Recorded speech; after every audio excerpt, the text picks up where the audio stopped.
우리는 두 절을 읽었는데요. 14절의 말씀 그리고 15절의 말씀이 각각 다른 메시지를 전해주고 있습니다. 15절의 말씀의 경우에는 보증을 서는 것에 관한 교훈을 해주고 있는 것인데요. 다른 사람을 위하여서 보증을 서라고 말하고 있습니까? 서지 말라고 말씀하고 있습니까? 보증 서지 마라. 보증을 서게 된다면 해를 당할 수 있을 것이다. 어려움을 겪게 되는 것이다. 라고 가르쳐 주시면서, 그러니까 함부로 보증을 서는 일을 하지 말라고 15절의 말씀 가운데서 가르쳐 주고 있습니다.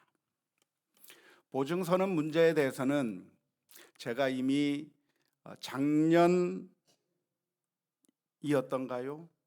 작년이죠. 작년 9월 달에 잠언서 6장 1절에서부터 5절 말씀에 근거해서 우매한 보증이라고 하는 제목의 말씀을 통해서 보증에 관한 성경적인 교훈을 아주 깊게 살펴본 적이 있습니다. 단순히 보증을 안 서버리면 끝나는 것이 아니라, 그러면 어려움에 처한 우리 이웃들에게 우리가 어떻게 해야 할 것인가? 힘들고 고통을 당하고 있는 그 이웃들을 못 본 척하는 것이 과연 옳은가? 정말 그들을 도와주는 것이 보증을 서는 것이 아닌 다른 방법은 무엇인가 등등 보증과 관련해서 하나님의 말씀을 깊이 살펴본 적이 있는데, 벌써 시간이 꽤 오래 지나서 다 잊으셨다고 한다면 예전에 제가 했던 그 우매한 보증이라고 하는 설교 영상을 다시 한번 찾아서 들어보시기를 권고드립니다. 이번 주 이 설교를 홈페이지에 올리게 될 텐데요. 이 설교 홈페이지에 링크를 걸어 놓을 테니까, 예전에 우매한 보증에 대해서 설교했던 내용을 링크해 놓을 테니까, 보증에 관해서 다시 한번 듣기 원하시는 분이 있다고 한다면 그 설교를 다시 들어보시기를 권하는 것으로 15절에 대한 설명은 생략하도록 하겠습니다. 그래서 오늘 두 절을 읽었지만 한 절만 살펴보려고 합니다. 14절만 살펴보려고 합니다. 우리 14절 한번 다시 한번 보겠습니다. 14절입니다. 지략이 없으면 백성이 망하여도 지략이 많으면 평안을 누리느니라. 지략이 없으면 백성이 망한대요. 지략이 많으면 평안을 누리게 된대요. 그러니까 지략이 있는 게 좋겠죠. 지략이 있어야 됩니다. 끝, 결론입니다. 그런데 여기서 질문이 생깁니다. 도대체 지략이라고 하는 것이 무엇이고 그 지략을 어떻게 얻을 수 있겠는가라고 하는 것을 질문을 던져 보아야 하겠죠. 지략이라고 하는 것이 무엇입니까? 우리 한국말 사전을 살펴보니까 어떤 일이나 문제를 명철하게 포착하고 분석 및 평가하여 해결 대책을 능숙하게 세우는 뛰어난 슬기 그리고 계략이라고 설명하고 있습니다. 그러니까 어떤 문제, 어떤 사건, 어떠한 난처한 일들을 만나게 되었을 때 그것을 빨리 분석 평가하고 그 해결책을 빨리 해결해낼 수 있는 그런 지혜로운 지혜, 슬기, 계책, 계략, 그런 것을 가리켜서 지략이라고 할 수 있겠습니다. 이런 지략들이 많으면 평안하겠지만 이런 지략이 없다고 한다면 삶이 힘들어지는 것이고 고통스러워지는 것이고 정말 힘들게 된다고 하는 것인데요. 지략이 많아야 된다, 지략이 있어야 된다고 오늘 잠언서에서 말씀하고 있는데, 근데 지략이 많아야 된다고 하는 것을 알지만 많았으면 좋겠다라고 생각한다고 해서 지략이 많아집니까? 아니잖아요. 지략이 있고 싶어요. 근데 지략이 없는 걸 어떻게 하겠어요? 생각이 안 나는 걸 어떻게 하겠어요? 어떻게 하면 되죠? 어떤 문제를 만났습니다. 어떤 어려운 일을 만났습니다. 정말 도무지 해결할 수 없을 것 같은 그런 일들을 만나게 되었을 때 이 문제를 아주 명쾌하게 해결할 수 있는 지혜가 있었으면 좋겠는데, 이것을 완전히 잘 깨끗하게 해결할 수 있는 그런 슬기로움이 있었으면 좋겠는데, 그게 뭐 노력한다고 됩니까? 어떻게 그런 지략을 얻을 수가 있겠습니까? 아무리 내가 머리를 굴린다고 해서 지략이 저절로 생기는 것이 아니라고 하는데 문제가 있습니다. 정말 아무런 지략이 없는, 지혜가 없는 사람을 향해서 좀 머리 좀 써라, 좀 생각 좀 해봐라, 좀 지략을 세워서 좀 대처를 해라, 백날 이야기한다고 해서 됩니까? 안 돼요. 그렇게 태어났는데 아무리 지략이 있으라고 이야기한다고 한들 지략이 생겨나겠습니까? 생겨나지 않는 것이죠. 그러면 어떻게 해야 합니까? 지략이 없으면 망하고 지략이 많으면 평안을 누리게 될 것이라고 하는 것인데, 그러면 어떻게 지략을 많게 할 수 있겠습니까?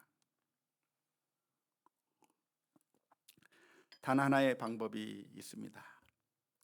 그것은 다른 사람들의 지략에 귀를 기울이는 것입니다. 나에게는 그런 지혜가 없어도, 내게서는 그런 지혜가 생겨나지 않는다고 할지라도, 내 머리로서는 아무리 생각해도 해결책이 나오지 않는다고 할지라도 다른 사람들에게 물어보는 거예요. 당신 같으면 어떻게 하겠느냐고, 당신 같으면 이 일을 어떻게 해결할 수 있겠느냐고 수많은 사람들에게 물어보는 겁니다. 나 혼자 생각하면 해결할 수 없지만 다른 사람들에게 물어보기 시작하는 거예요. 노인들에게 가서 이런 일이 있을 때 어떻게 해결하셨습니까? 경험이 많은 사람들 앞에 가서 그런 일들을 경험했을 때 어떻게 문제를 해결하셨습니까? 어머니는 어떻게 해결하셨어요? 아버지는 어떻게 해결하셨어요? 경험이 많은 사람들에게 가서 물어보면 되는 것이죠. 전문가에게 찾아가면 되는 겁니다. 나는 의학 지식이 없어요. 나는 아무런 건강에 대한 상식이 없어요. 하지만 의사에게 가서 물어보는 겁니다. 이런 경우 어떻게 하면 좋겠습니까? 우리 아이들의 문제가 있다고 한다면 그 아이들의 문제를 가지고 아이들의 문제를 해결할 수 있는 전문가들에게 물어보는 겁니다. 오은영 선생님한테 가서 물어보는 것이고, 이런저런 전문가들에게, 아니면 똑같은 문제를 가지고 있었던 사람들에게 가서 물어보게 된다고 한다면, 나는 비록 우둔해서, 나는 아직 경험이 부족해서 이 문제를 해결할 수 있는 지혜가 없지만, 지략이 부족하지만 다른 사람들에게 가서 귀를 기울이면 지략을 얻을 수 있다고 하는 사실을 우리가 기억해야 될 줄로 믿습니다. 우리가 머리로 생각해낼 수 있는 것은 한계가 있습니다. 따라서 다른 사람들로부터 지혜를 구해야만 하는 것이고요, 다른 사람들에게 의견을 물어보아서 그들의 조언을 들으면, 그리고 그 조언을 듣다 보면 좋은 결과를 만들어낼 수 있는 겁니다. 그래서 오늘 본문의 말씀에서 무슨 이야기를 하냐면, 지략이 많으면 평안을 얻느니라, 평안한다고 그렇게 이야기하고 있는 겁니다. 지략이 뛰어나면 평안해지는 것이 아니라, 많은 지략을 얻게 된다고 한다면, 이 사람의 지략을 듣고 저 사람의 지략을 듣고 이 사람의 지략을 듣고 수많은 사람들의 이야기를 들으면, 그렇게 많은 지략을 우리가 듣게 된다고 한다면 실수를 줄이게 되는 것이고, 잘못된 판단을 줄이게 되면서 그래서 이 문제들을 해결할 수 있는 그런 능력이 생겨나게 된다는 것입니다. 왕의 경우에 한 나라를 다스리면서 자기가 독단적으로 독불장군이 되어서 그래서 그 나라를 다스리게 된다고 한다면 백성들은 정말 고통스러운 일을 만나게 될 겁니다. 하지만 왕이 여러 사람들의 신하들의 이야기들과 백성들에게 귀를 기울이면서 사람들이 무슨 불평이 있고 어떠한 소리를 지르고 있는지 귀를 기울이면서 그 사람들의 이야기를 듣게 되고 결정하게 된다면 백성들이 평안하게 될 것이라고 하는 게 바로 오늘 본문의 말씀입니다. 우리도 마찬가지인데요. 왕이 아닌 우리들이라고 할지라도 우리도 사람들의 지혜를 들어야만 하는 것입니다. 혼자 생각해서 결정하는 것보다 다른 사람들의 관점이 정말 중요한 것입니다. 왜냐하면 우리는 한쪽 면만 바라보게 되어 있습니다. 한쪽 면만 바라보기 때문에 내가 보면 이것은 네모나요. 이러한 컵이 있으면 이 컵을 이쪽에서 바라보면 네모나게 생겼어요. 그래서 내가 이 컵을 바라보면서 이것은 네모나구나라고 보게 되는 겁니다. 그리고 내가 네모나다고 보았기 때문에 내 판단이 맞다고 생각하는 것이죠. 하지만 이 컵을 위에서 보면 동그랗습니다. 한 사람은 네모나다고 보고 있고 또 한 사람은 동그랗다고 보고 있는 겁니다. 그런데 내가 보고 있는 것만을 그것이 맞다고 생각해서 다른 사람들의 이야기를 듣지 아니하게 된다고 한다면 이 컵이 무엇인가를 알 수 없게 되는 것이죠. 따라서 우리는 내 생각만 할 것이 아니라 다른 사람들은 어떻게 바라보고 있는지 귀를 기울여야 하는 거예요. 다른 사람들의 말에, 다른 사람들의 지략에 귀를 열어야 지략이 많아지는 것이고 지략이 많아져야 평안할 수 있다고 하는 것이 오늘 성경에서 가르쳐주는 말씀입니다.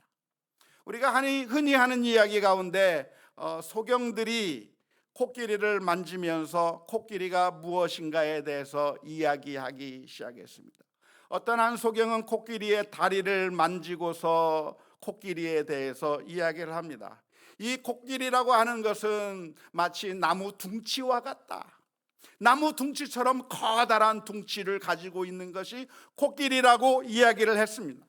하지만 다른 소경은 코끼리의 코를 만지면서 코끼리는 뱀처럼 생겼다고 이야기했습니다. 무슨 소리냐? 코끼리가 나무 둥치 같다니 말도 안 되는 소리 하지 마라. 코끼리는 뱀처럼 생겼다. 흐물흐물하고 이렇게 길쭉하게 생겨서 움직이는데 마치 뱀처럼 생긴 것을 가지고 있는 것이 코끼리라고 이야기를 한 겁니다. 그런데 또 다른 소경은 코끼리의 귀를 만지면서 코끼리는 마치 나뭇잎과 같이 생겼다고 그랬어요. 넓은 나뭇잎과 같아서 그래서 그 나뭇잎과 같은 것으로 내게 부채질을 하면 시원할 수도 있다고 이야기를 하는 겁니다.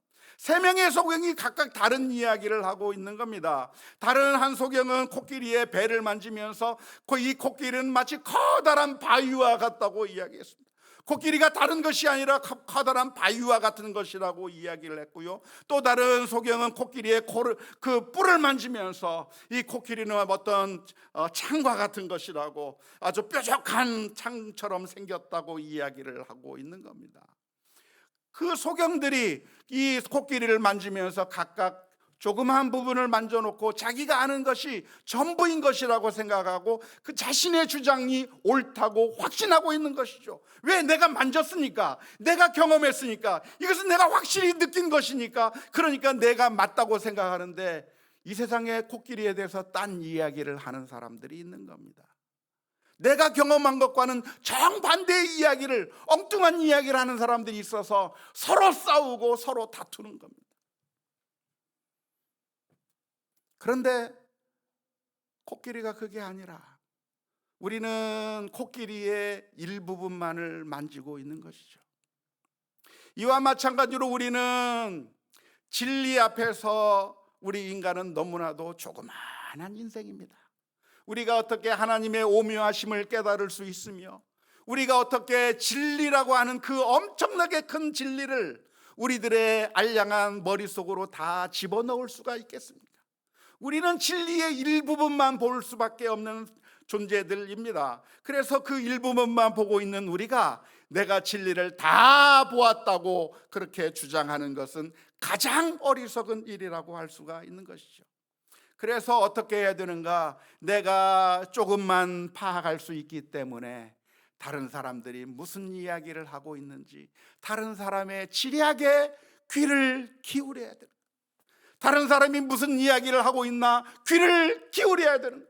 그래서 그 다른 사람들이 하고 있는 이야기들을 종합하면서 저 사람이 틀렸다가 아니라 나랑 완전히 다른 이야기를 하고 있지만 내가 본 부분과 저 사람이 본 부분이 다른 부분을 보고 있고 내가 보지 못한 부분을 보고 있고, 그래서 그 다른 사람들의 나의 의견과 완전히 다르다고 할지라도 그 의견을 그냥 내팽개쳐 버릴 것이 아니라 함께 마주 앉아서 나는 이것을 보았는데 너는 무엇을 보았는지, 그래서 우리가 함께 맞추어 보면서 코끼리에 대한 더 나은 이해를 하게 되고 더 나은 그런 파악을 하게 될 수 있는 그런 기회가 가지게 되는 것이죠. 따라서 우리가 지략을 얻으려고 한다면, 우리가 평안하기를 원한다고 하면, 문제들에 대해서 바른 해결책을 얻기를 원한다고 한다면, 내가 생각하고 있는 것이 100% 확실하다고 할지라도, 내가 정말 완벽하게 경험했다고 할지라도 내가 경험하지 아니한 다른 이야기를 하고 있는, 나와의 정반대의 이야기를 하고 있는 사람들의 말에 귀를 기울이기 시작할 때 진리에 한 걸음 더 가까이 가게 되는 것입니다. 지략이 많아야 돼요. 지략을 하나만 가지고 있을 게 아니라 다양한 지략을 같이 모아서 들어야 진리에 한 걸음 더 가까이 나아갈 수 있는 것이고 해결책에 한 걸음 더 가까이 나아가게 되는 것입니다.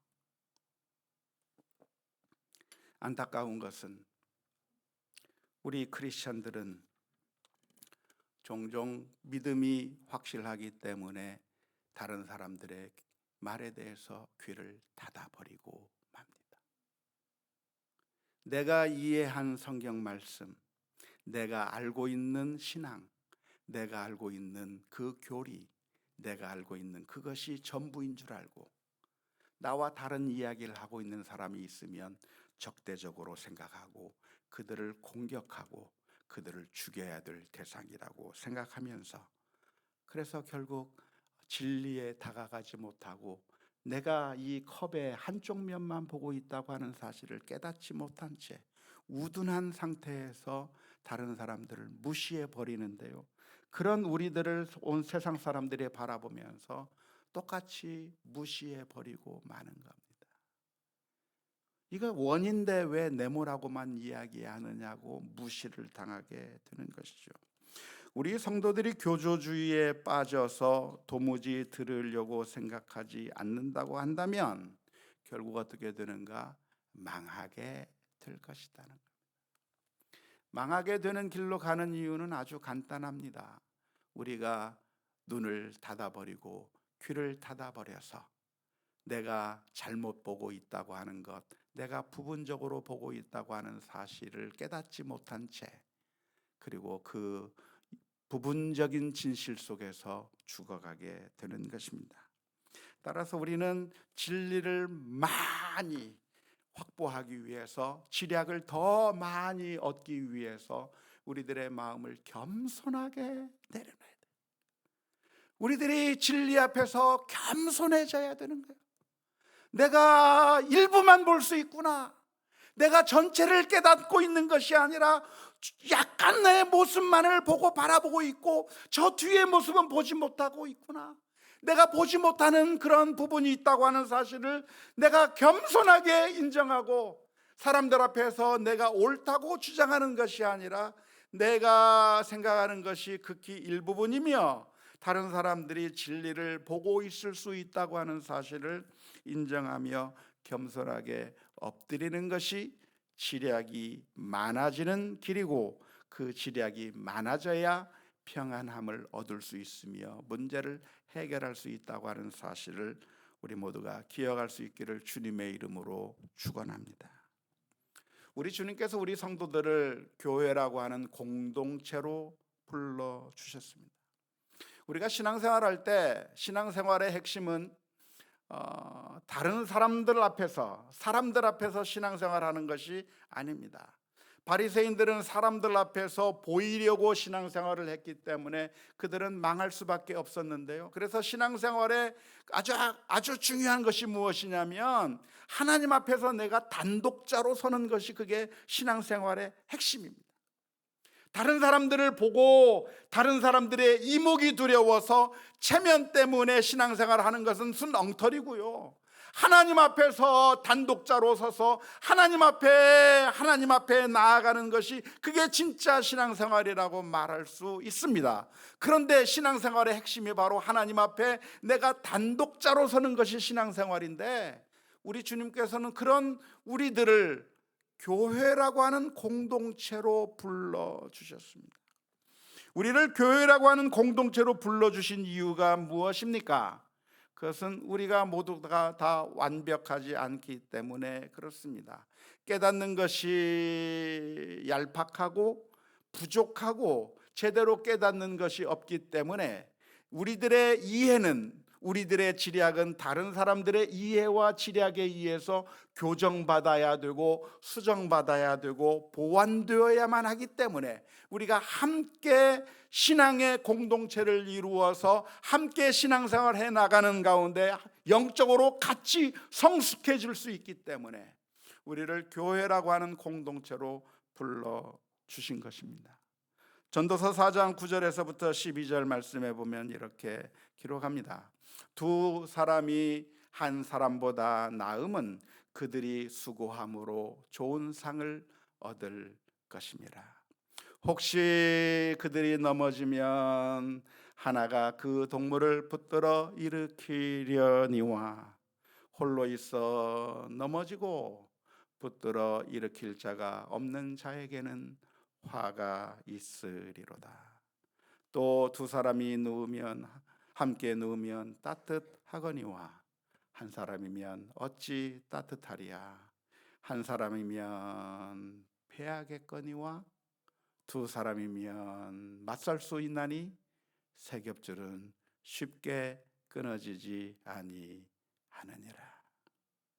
믿습니까? 한 사람이면 어떻게 된다고요? 패하는 거예요.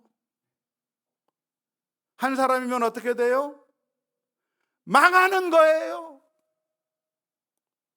내가 독단적으로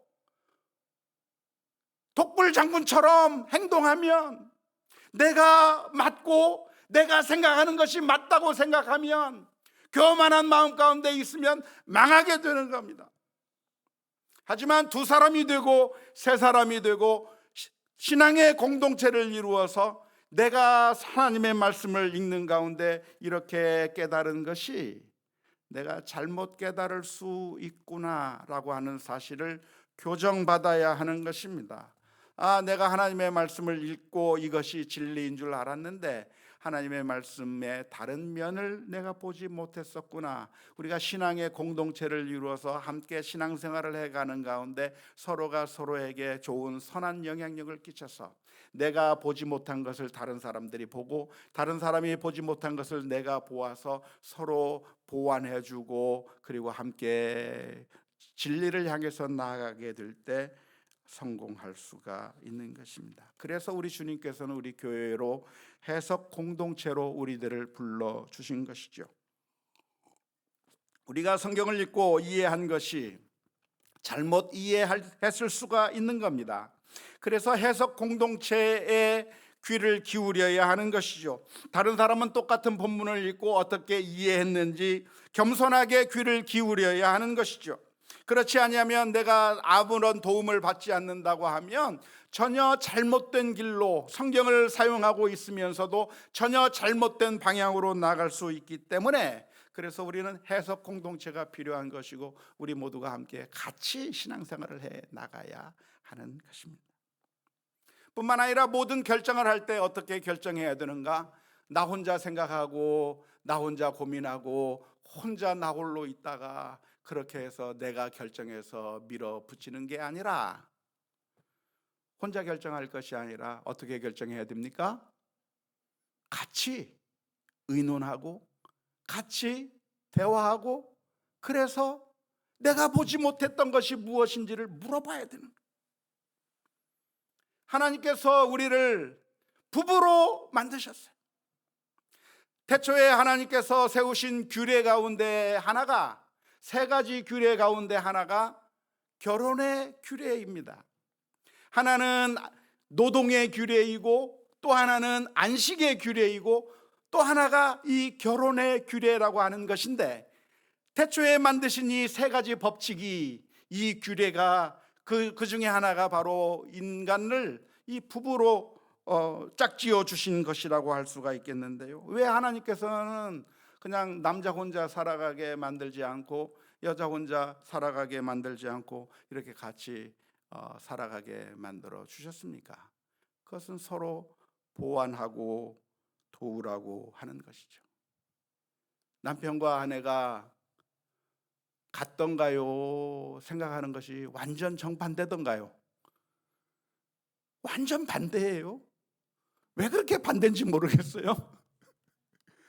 꼭 반대로 생각해요.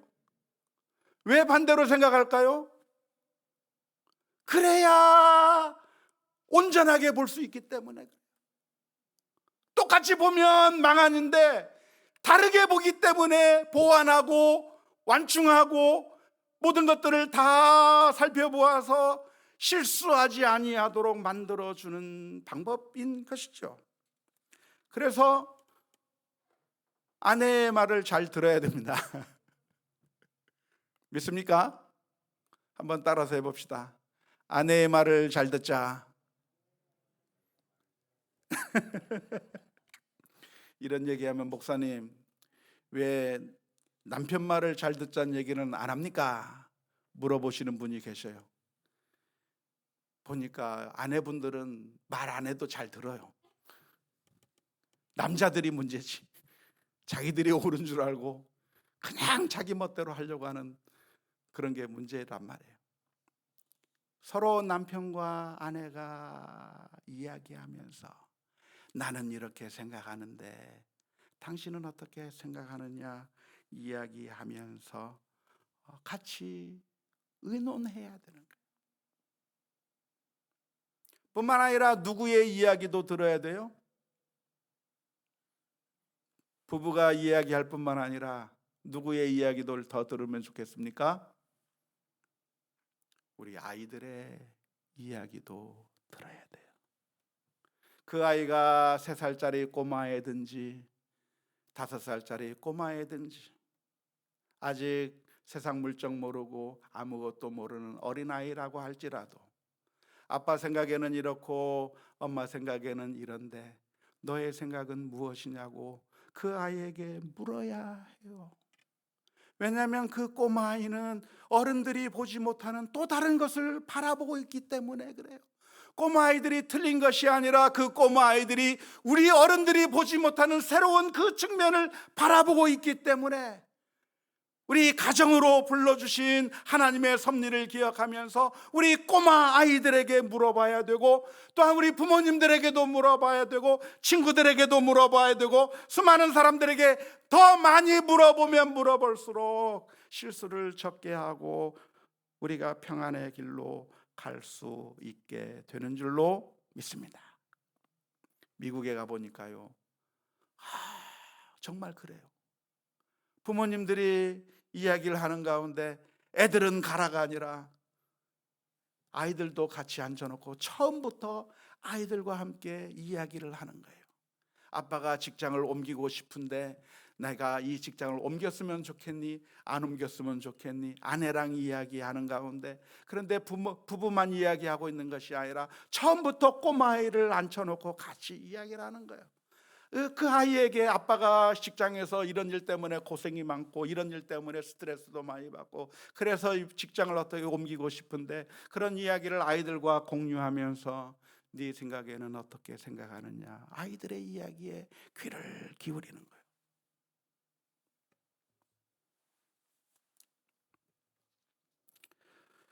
논어의 수리편에 보면 이런 표현이 있습니다.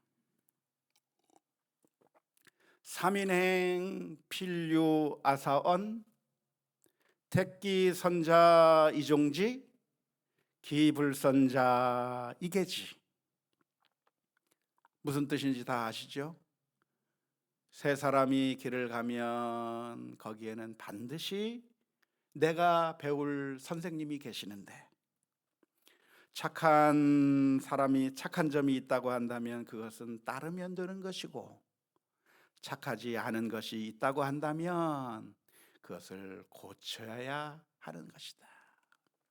좋은 모습을 보여주는 사람이든 좋은 모습을 보여주지 않는 사람이든 다 선생님이라는 거예요. 때로는 우리들의 긍정적인 선생님이 될 수도 있고, 때로는 어떤 사람은 반면교사가 될 수도 있다고 하는 것이죠. 우리의 눈을 겸손하게 열어서 다른 사람들의 지략을 우리가 배워야 하는 것인데요, 그렇다고 해서 우리가 무조건 다른 사람들의 말을 따라가라고 하는 그런 이야기는 아닙니다. 많은 지략을 듣되 그 지략들을 겸손하게 들으면서, 그리고 무엇이 가장 바른 선택인지 스스로 그리고 바르게 판단을 해야 하는 것이죠. 이솝 우화에 보면 이런 이야기가 있습니다. 아주 유명한 이야기죠. 어떤 아버지와 아들이 당나귀를 끌고 시장에 가고 있었습니다. 그 당나귀를 끌고 가는 모습을 본 사람들이 옆에서 이런 이야기를 했습니다. 이런 바보 같은 사람들, 당나귀가 있는데 왜 타고 가지 않고 걸어가는지 모르겠다고 옆에서 이야기를 했습니다. 그 이야기를 들어보니까 맞는 말이에요. 그래서 아들을 태우고 걸어가기 시작했습니다.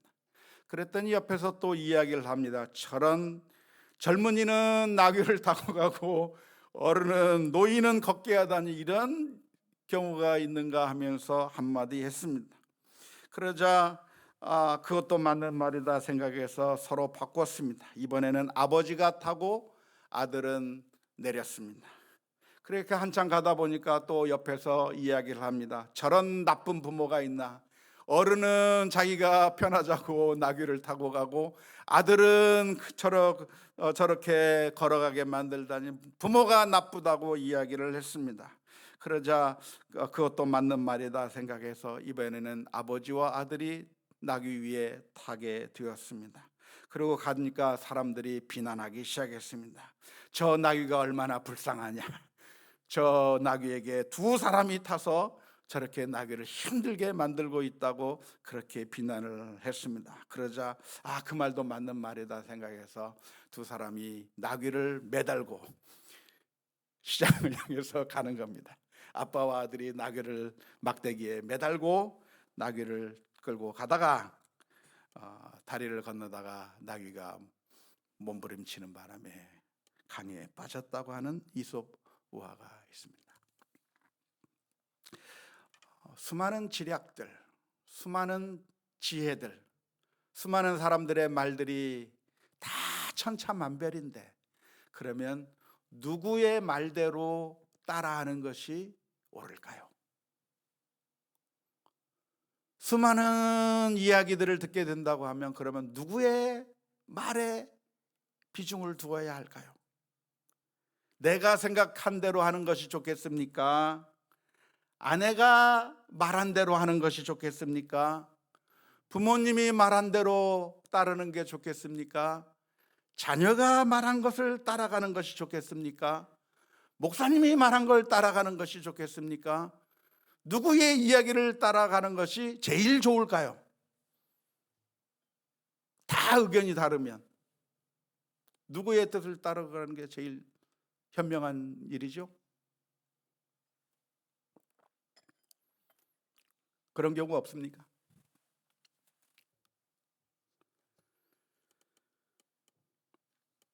옳은 걸 따라가야 됩니다. 누가 이야기를 했든 옳은 것을 따라가야 하는 겁니다. 그 옳은 것은 때때로 우리 꼬마 아이가 말할 수도 있고, 그 옳은 것을 때때로 나를 미워하는 그 사람이 말해줄 수도 있고, 그 옳은 것을 때때로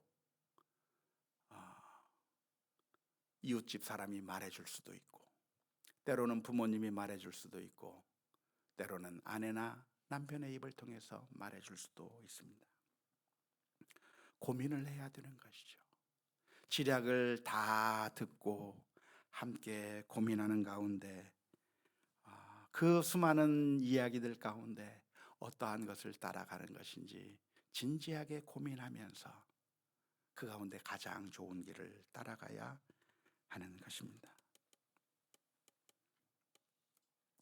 우리 주님께서는 수많은 이야기들을 들으셨습니다. 이 세상에 오셔서 십자가의 길을 가기 위해서 이 세상에서 사역을 하실 때 사탄이 다가와서 떡을 만들어 먹어라, 성전 꼭대기에서 뛰어내려라, 내게 경배하라고 하는 말을 했는데 그러한 말을 단호하게 거절하셨습니다. 그것은 지략이 아니라 잘못된 유혹이었기 때문입니다. 뿐만 아니라 베드로는 예수님을 향해서 이곳이 좋사오니 이곳에 초막셋을 지어 여기 있자고 하는 그 말을 들었을 때 그것이 좋은 생각이라고 따르지 아니하셨습니다. 십자가를 지면 안 된다고 말리는 베드로의 이야기를 듣고 그 말을 따르지 않았습니다. 지략을 듣는 것은 듣는 것이지만 그러나 결정할 것은 누가 했느냐가 중요한 것이 아니라 무엇이 하나님께서 원하시는가를 발견하는 것이 가장 중요할 줄로 믿습니다. 하지만 안타깝게도 우리들은 바른 길을 선택하기보다는 우리들의 욕심에 따른 선택을 할 때가 너무나도 많고, 우리들의 탐욕의 마음에 따라 결정할 때가 많고, 때로는 내 자존심 때문에 이것을 끝까지 포기하지 않고 밀어붙이려고 하는 그런 경우가 너무나도 많고, 다른 사람들에게 내 모습을 드러내기 위한 식의 판단을 할 때가 너무나도 많고, 그래서 우리 주님께서 아버지 하나님의 뜻이 무엇인지를 분별해 가면서 그래서 그 아버지 하나님의 뜻에 따라 온전히 순종하며 나갔던 것과는 달리 우리들은 늘 하나님께서 원하시는 뜻보다는 이 세상의 잘못된 길을 따라가게 되는 경우가 얼마나 많은지 몰라요. 그러면서 그것을 신앙적으로 포장하는 것이죠. 신앙적으로 포장하고 의로운 것이라고 포장하고 정말 정당한 것이라고 포장하고 있지만 사실은 그 내면을 들여다보면 교만함의 근거에서 결정을 하고 있는 것이고 탐욕의 마음 가운데 결정할 때가 얼마나 많이 있는지 모릅니다.